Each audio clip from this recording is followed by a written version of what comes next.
Pocas guerras en la historia humana se extendieron tanto tiempo, y menos aún enfrentaron a un imperio global en expansión contra comunidades que, a los ojos europeos, parecían dispersas y sin unidad permanente. Sin embargo, en el sur del continente americano existía un territorio donde el dominio español no logró consolidarse como en otros rincones. Entre bosques densos, ríos caudalosos y una compleja red de aldeas autónomas, se encontraba un pueblo que, sin imaginarlo, estaba a punto de protagonizar uno de los conflictos más prolongados, intensos y transformadores de la época colonial: la Guerra de Arauco. Para comprender cómo comenzó, hay que retroceder a mediados del siglo XVI, cuando los españoles avanzaban hacia el sur después de consolidar su presencia en la zona central. Las primeras entradas hacia el territorio araucano no fueron grandes campañas militares. De hecho, muchas fueron expediciones exploratorias, con pequeños contingentes que buscaban rutas, recursos minerales y lugares donde fundar ciudades. Los conquistadores estaban convencidos de que repetirían en el sur lo que habían conseguido en la zona central: alianzas rápidas, sometimiento sin mayor resistencia y fundación de pueblos que garantizaran la continuidad del dominio. Pero la realidad sería muy distinta. El espacio situado entre los ríos Itata y Toltén no funcionaba como los españoles esperaban. No había un cacique supremo que representara a todos los grupos indígenas. Tampoco existía un sistema de reinos o jerarquías fijas que permitieran una negociación rápida. Lo que encontraron fue una estructura descentralizada, basada en lof autónomos, cada uno con su lonco, cuya autoridad dependía de prestigio personal, linaje y capacidad política. La clave era que, aunque cada comunidad actuaba de manera independiente, podían coordinarse rápidamente frente a una amenaza común. Esa flexibilidad, incomprensible para los europeos, sería una de las razones por las cuales el conflicto se prolongaría tanto tiempo. Las tensiones comenzaron a aumentar a medida que los españoles avanzaron hacia el sur, fundando ciudades como Concepción y La Imperial, con el objetivo de asegurar rutas, controlar el comercio y abrir paso a minas que esperaban descubrir. Para los indígenas del sur, esas fundaciones no eran simples asentamientos. Representaban una ocupación permanente del territorio, un desplazamiento de aldeas, la imposición de tributos y la captura de personas para trabajos forzados. Los primeros choques se dieron cuando los conquistadores intentaron ocupar lugares considerados estratégicos por las comunidades locales, especialmente zonas cercanas a grandes ríos que servían como vías naturales de comunicación. Uno de los momentos que marcó el estallido del conflicto fue la decisión española de cruzar grandes ríos del sur para levantar nuevas ciudades y fuertes. Esta acción fue interpretada como una agresión directa. Líderes indígenas comenzaron a organizar reuniones de emergencia, analizando la llegada de los europeos y evaluando la magnitud del peligro. La memoria colectiva preservaba relatos de conflictos previos con otros pueblos, pero jamás habían enfrentado un enemigo que poseía armas de fuego, caballos y armaduras metálicas. Aún así, la rapidez con que comprendieron estas nuevas amenazas sorprendió incluso a algunos cronistas españoles. Durante esos años tempranos, los españoles crearon encomiendas y comenzaron a exigir tributos que incluían trabajo, productos agrícolas y personas. Este sistema generó resentimiento profundo. Para las comunidades indígenas, ser obligadas a abandonar sus aldeas para servir en ciudades españolas no solo era una carga económica, era un atentado contra su autonomía y sus formas de vida.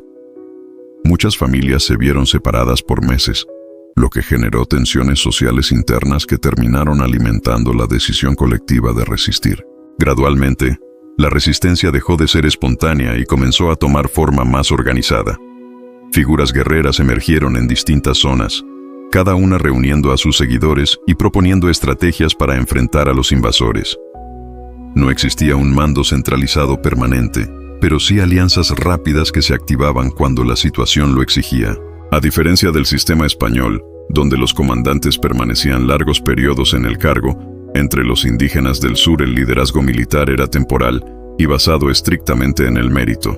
Ese sistema permitía que las decisiones estratégicas fueran tomadas por los guerreros más capacitados, no por un rango heredado, lo que aumentaba la eficacia en combate. Las primeras batallas mostraron que la guerra no sería breve. Los españoles lograron victorias iniciales gracias a los caballos y las armas de fuego, pero también sufrieron derrotas inesperadas en bosques cerrados, pantanos y ríos donde su caballería perdía movilidad. Los indígenas aprendieron rápidamente las debilidades del enemigo y adaptaron sus tácticas. Observadores atentos estudiaron la manera en que los jinetes maniobraban, cómo recargaban los arcabuces y cómo se distribuían las fuerzas europeas. Pocas décadas después, algunos grupos indígenas ya habían incorporado caballos propios y aprendido a utilizarlos con impresionante destreza. La fundación de ciudades al sur del Gran Río marcó un punto sin retorno. Cada nueva construcción española era tomada como un símbolo de invasión, y cada ataque indígena como un desafío directo al poder imperial. En este ambiente cargado de tensión, se produjeron los enfrentamientos que darían inicio formal a lo que posteriormente sería conocido como la Guerra de Arauco.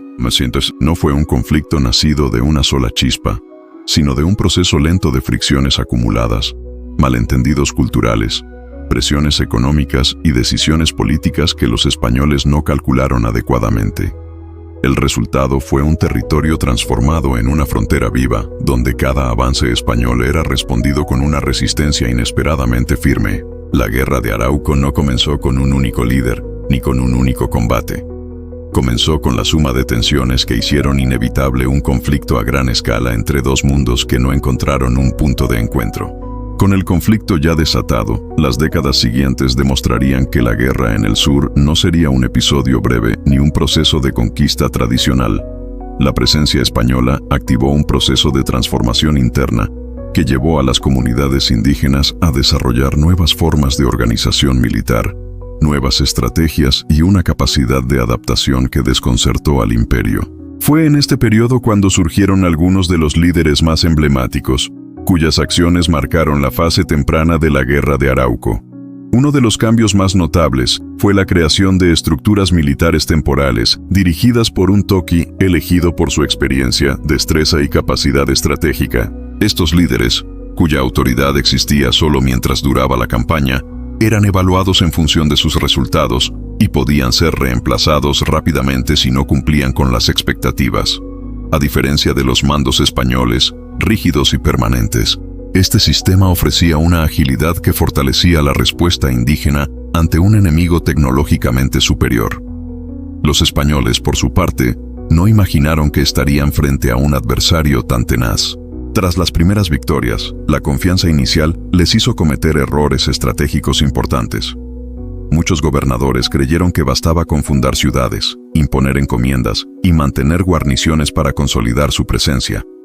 Sin embargo, los ataques coordinados comenzaron a aumentar su intensidad, especialmente en zonas donde los asentamientos españoles interrumpían rutas naturales o afectaban los desplazamientos de distintas comunidades. Es en este contexto donde el nombre de un joven capturado y entrenado por los españoles comienza a aparecer en la historiografía. Un prisionero que aprendió a montar a caballo, a usar armas y a observar cada maniobra militar. Años después, este mismo joven escaparía y pondría en práctica todo lo aprendido en una serie de campañas que lo transformarían en una figura legendaria. Su genio militar cambiaría para siempre el equilibrio del conflicto.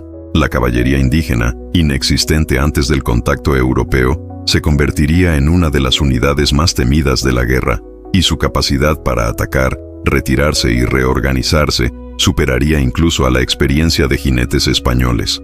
A este proceso de aprendizaje se sumó la creciente familiaridad con armas europeas. Al comienzo, los arcabuces eran un símbolo absoluto de superioridad militar. Cada disparo retumbaba en los bosques como un trueno desconocido, sembrando temor en quienes jamás habían visto tal arma. Pero con los años, la situación cambió de manera sorprendente. Algunos guerreros no solo capturaron arcabuces, sino que aprendieron su funcionamiento y su lógica de combate. Los españoles registraron con inquietud cómo, en ciertos enfrentamientos, aparecían guerreros utilizando armas de fuego con notable eficacia. Esta adaptación, aunque artesanal y limitada por la falta de pólvora propia, reforzó la idea de que la guerra no sería un monólogo europeo, sino un duelo constante de innovación. Los ataques indígenas aumentaron su precisión, especialmente contra ciudades que servían como centros administrativos del dominio español. La Imperial, Angol, Villarrica y otras localidades del sur se transformaron en objetivos recurrentes. Su destrucción o aislamiento tenía un impacto directo sobre las rutas de comunicación del imperio. En algunos casos, las ciudades se resistían gracias a muros bien construidos y a la llegada de refuerzos. En otros, quedaban completamente arrasadas, obligando a los sobrevivientes a huir hacia el norte. Dentro de las defensas españolas, los gobernadores comenzaron a darse cuenta de que la guerra no podía ser tratada como una simple campaña militar. La geografía jugaba en contra: bosques espesos, pantanos, ríos caudalosos y una abundancia de zonas donde la caballería europea perdía toda ventaja. La cronología militar muestra un patrón constante. Los españoles podían obtener victorias amplias en campos abiertos, pero en zonas boscosas o montañosas, el resultado solía inclinarse a favor de los indígenas.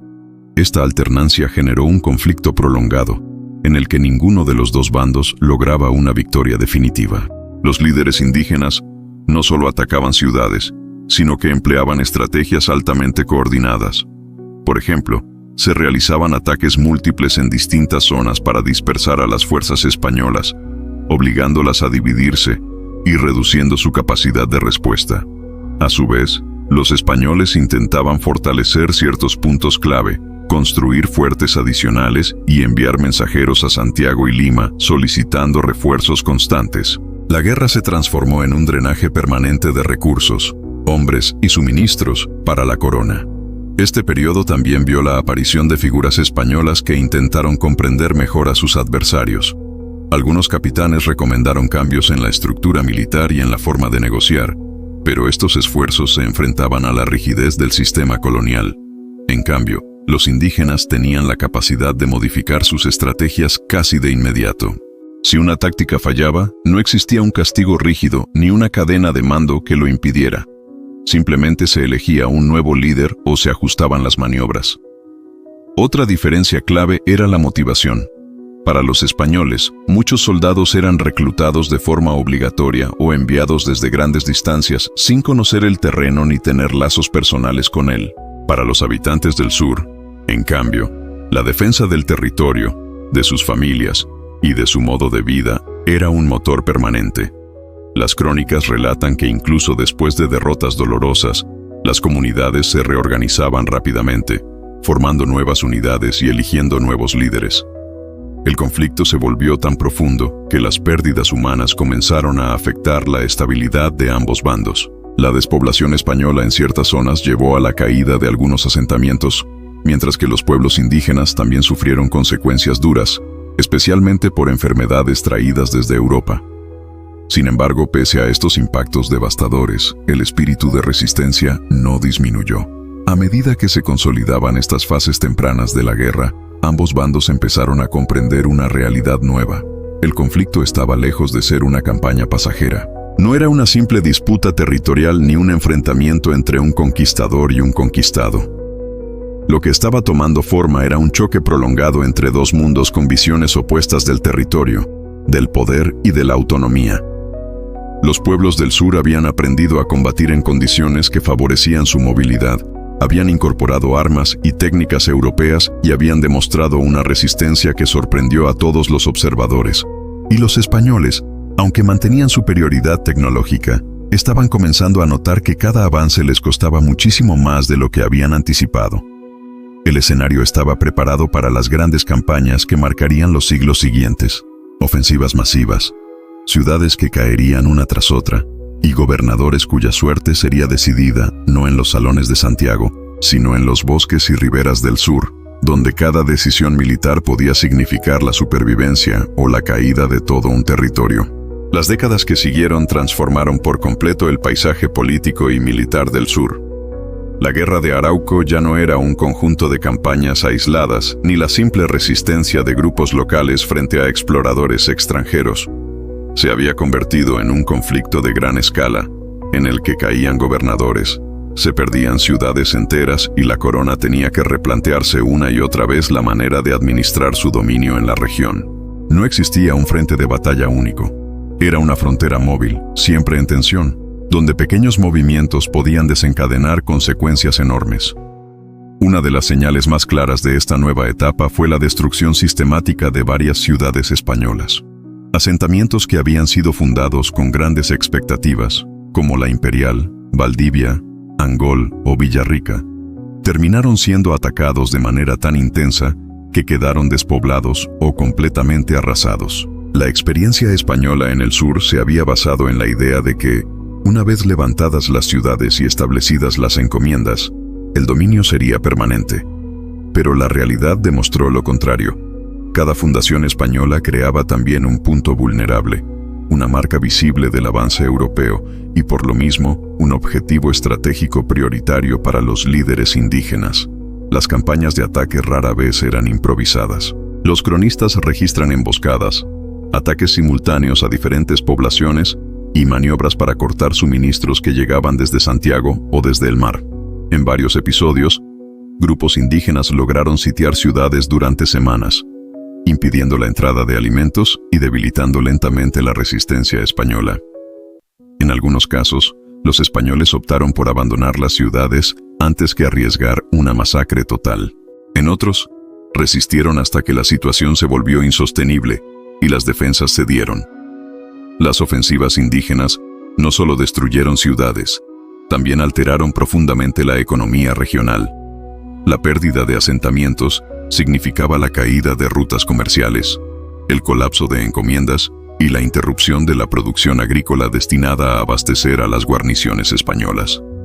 Para la corona, mantener el control sobre esta región se transformó en una tarea extremadamente costosa. Los gobernadores enviaban cartas constantes a Santiago, Lima y Madrid, describiendo no solo las dificultades militares, sino el desgaste financiero que la guerra provocaba año tras año. Los españoles intentaron responder mediante campañas de castigo, reconstrucción de fuertes y alianzas con ciertos grupos indígenas. Estas alianzas, aunque a veces efectivas, eran frágiles y dependían del beneficio inmediato. El sistema de alianzas locales, lejos de dividir permanentemente a los pueblos del sur, solía generar cambios fluidos. Una comunidad que apoyaba a los españoles un año podía retirarse al siguiente y unirse a la resistencia dependiendo de las circunstancias. Mientras tanto, la experiencia militar indígena seguía creciendo. La caballería, ya plenamente adoptada, se convirtió en un elemento esencial de la guerra. Los jinetes, expertos en moverse por terrenos irregulares, tenían la capacidad de aparecer y desaparecer rápidamente, lo que dificultaba la planificación española. Las armas de fuego capturadas también eran utilizadas con mayor frecuencia, aunque seguían dependiendo del acceso a pólvora y municiones. Sin embargo, incluso cuando no tenían arcabuces, los guerreros indígenas compensaban esta desventaja con tácticas de movilidad, emboscadas y ataques nocturnos. La resistencia también se fortaleció gracias a la creación de fortificaciones propias. Aunque no tenían la estructura de los fuertes españoles, muchas comunidades comenzaron a reforzar zonas estratégicas, ríos angostos, pasos montañosos, bosques cerrados, para frenar el avance enemigo. Estos espacios funcionaban como barreras naturales que ofrecían una ventaja significativa en combate. Los españoles, acostumbrados a pelear en espacios abiertos donde la caballería podía maniobrar con libertad, se veían obligados a ingresar en terrenos que favorecían al defensor. Otro factor decisivo fue el desgaste psicológico. Los españoles provenientes de otras regiones de América o recién llegados desde Europa no estaban preparados para una guerra tan extensa y con condiciones tan duras. La humedad, el clima frío, las lluvias intensas y la espesura de los bosques complicaban cada expedición. Los gobernadores se enfrentaban al dilema permanente de mantener suficientes soldados para proteger ciudades y fuertes, pero sin debilitar los campos abiertos donde podían ser atacados. Cada decisión dejaba algún punto desprotegido, creando oportunidades constantes para ofensivas indígenas. La corona intentó reforzar la frontera mediante la construcción de una cadena de fuertes. Algunos resistieron durante años, otros cayeron rápidamente. La vida dentro de estos fuertes era extremadamente dura. Hambre, enfermedades y ataques constantes generaban un ambiente de tensión permanente. En ciertos periodos, los soldados apenas lograban dormir, pues los ataques nocturnos eran frecuentes y perfectamente coordinados. La resistencia indígena comprendía que desgastar emocionalmente a los defensores era tan importante como derrotarlos en campo abierto. Las crónicas españolas revelan un patrón inquietante para la corona. Cada vez que un gobernador intentaba consolidar el dominio reconquistando ciudades perdidas o fundando asentamientos nuevos, las ofensivas indígenas redoblaban su intensidad. Esta capacidad de respuesta, rápida y contundente, obligó a los españoles a reconocer que se enfrentaban a un adversario que no podía ser subestimado. La guerra ya no se percibía como un trámite hacia la pacificación, sino como un laberinto militar del cual era difícil salir.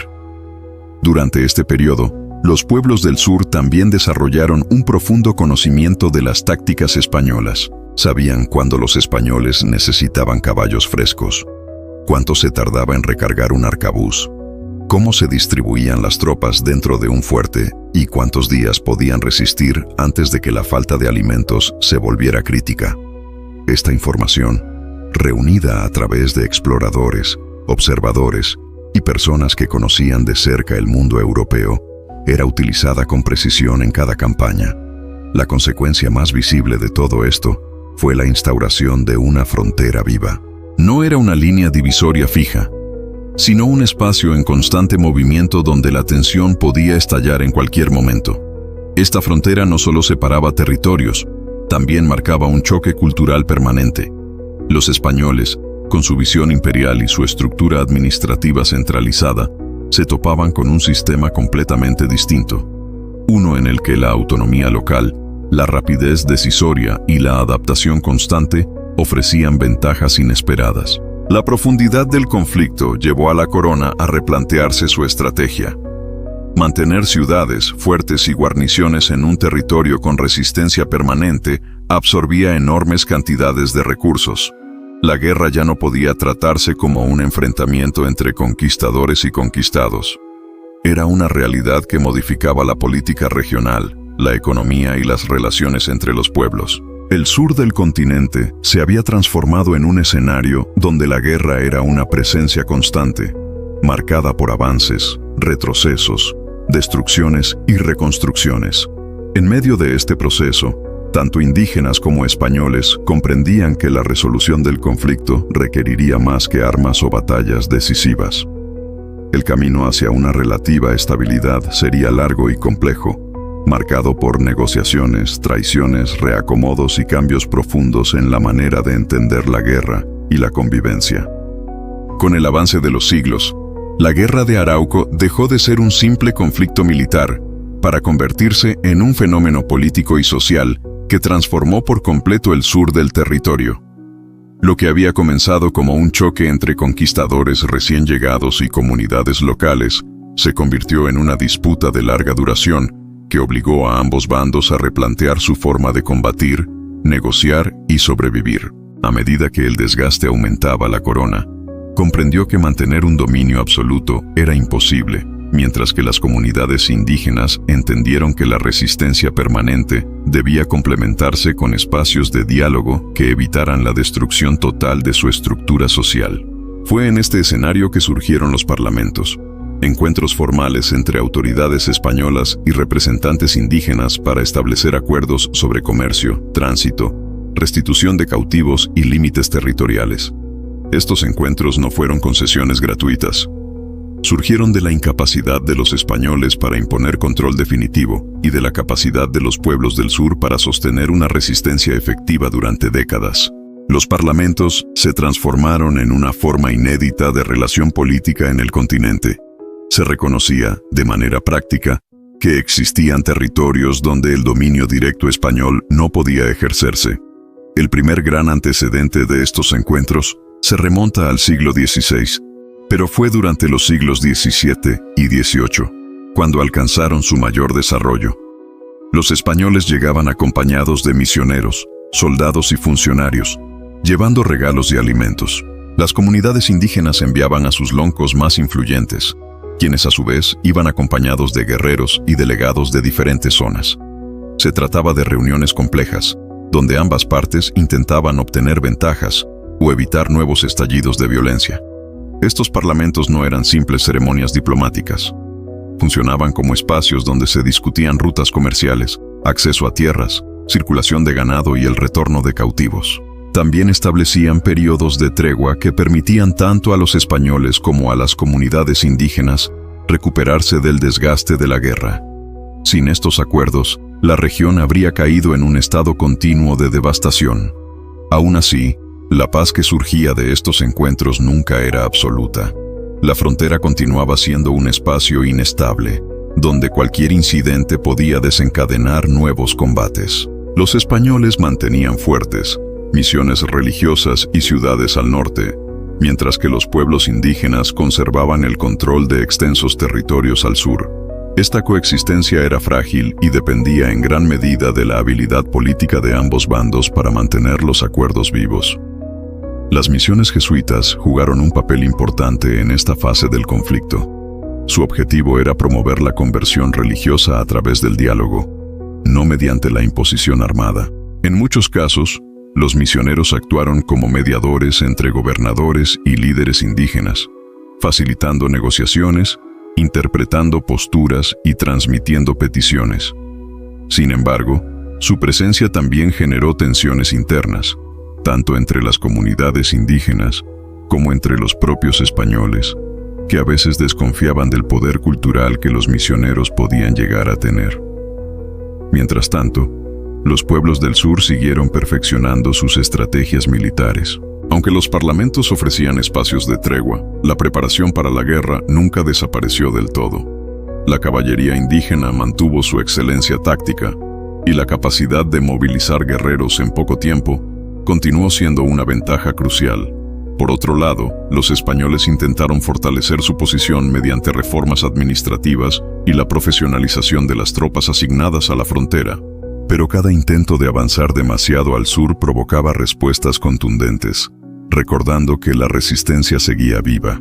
El equilibrio que se alcanzó durante estos siglos fue complejo, una coexistencia tensa, marcada por la diplomacia, los acuerdos temporales y, cuando estos fallaban, el retorno inevitable al conflicto armado.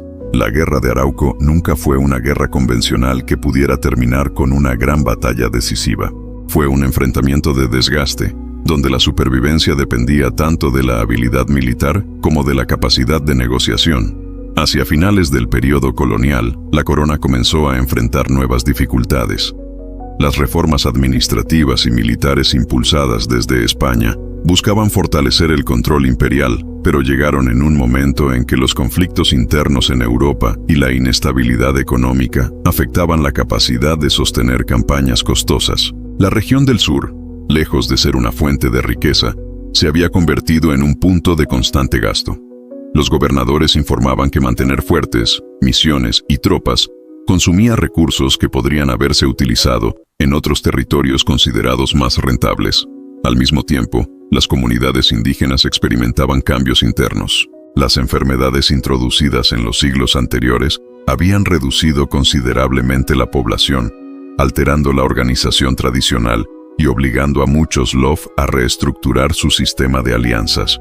Pero, pese a este impacto devastador, la cultura, la lengua y las prácticas militares continuaron siendo elementos centrales de la identidad del territorio, y la resistencia siguió siendo una opción siempre presente. Con la llegada del siglo XIX, el conflicto adquirió un nuevo matiz. El fin del dominio colonial español y el surgimiento de nuevas estructuras políticas en el territorio abrieron un capítulo completamente distinto. Las tensiones entre las nuevas autoridades y las comunidades indígenas reorganizaron el mapa político, pero no borraron el legado dejado por 3 siglos de guerra. La historia del sur seguía marcada por la experiencia de resistencia, los parlamentos, las batallas y la capacidad de adaptación que habían caracterizado el periodo anterior. A lo largo de todos esos siglos, la guerra de Arauco dejó una huella profunda.